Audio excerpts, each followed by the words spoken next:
Definisi ilmu komunikasi. Secara etimologi, berkomunikasi mengandung makna bersama-sama dalam mencapai pemahaman dan pemaknaan terhadap suatu objek atau pesan yang digagas. Komunikasi berarti mengadakan kesamaan pengertian antara komunikator dengan komunikan.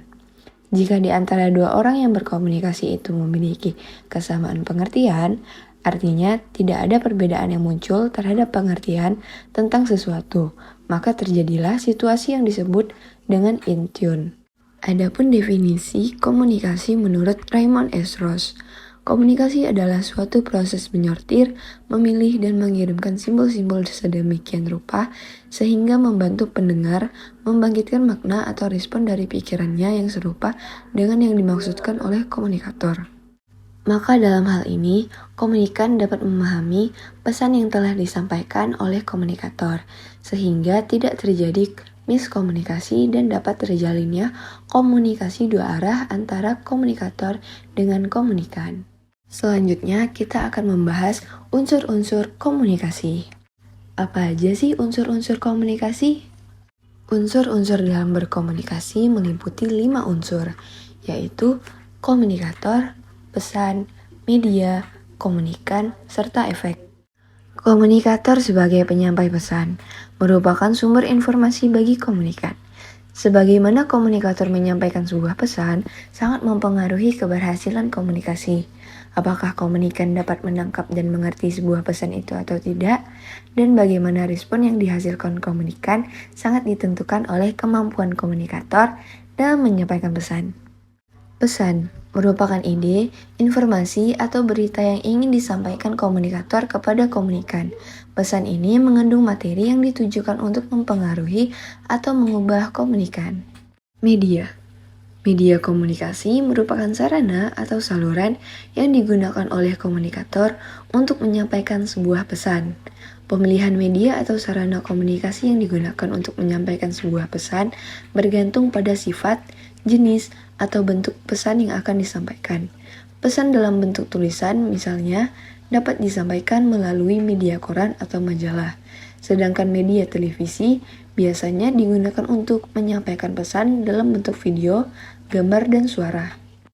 Komunikan sebagai penerima pesan, pihak yang menjadi sasaran komunikasi. Komunikan bisa seorang individu, kelompok, organisasi, atau lainnya. Komunikan mempunyai tanggung jawab untuk memahami apa yang disampaikan komunikator kepadanya. Untuk itu, seorang komunikan harus memperhatikan apa yang disampaikan komunikator dengan baik. Terakhir, efek atau feedback merupakan respon yang diberikan komunikan untuk menanggapi pesan yang telah diterimanya dari komunikator. Feedback inilah yang akan mengukur apakah komunikasi berjalan dengan baik, apakah komunikan memahami pesan yang disampaikan, dan apakah tujuan komunikasi tercapai atau tidak. Nah, itu tadi 5 unsur komunikasi. Selanjutnya kita akan beralih pada persepsi komunikasi. Persepsi manusia atau persepsi komunikasi terbagi menjadi 2, yaitu persepsi terhadap objek atau lingkungan fisik dan persepsi sosial. Persepsi lingkungan fisik adalah cara pandang atau anggapan terhadap sesuatu yang ditangkap oleh panca indera. Persepsi terhadap lingkungan fisik juga dipengaruhi oleh beberapa faktor, antara lain latar belakang pengalaman, budaya, psikologis, nilai, keyakinan, harapan, dan kondisi faktual alat-alat panca indera.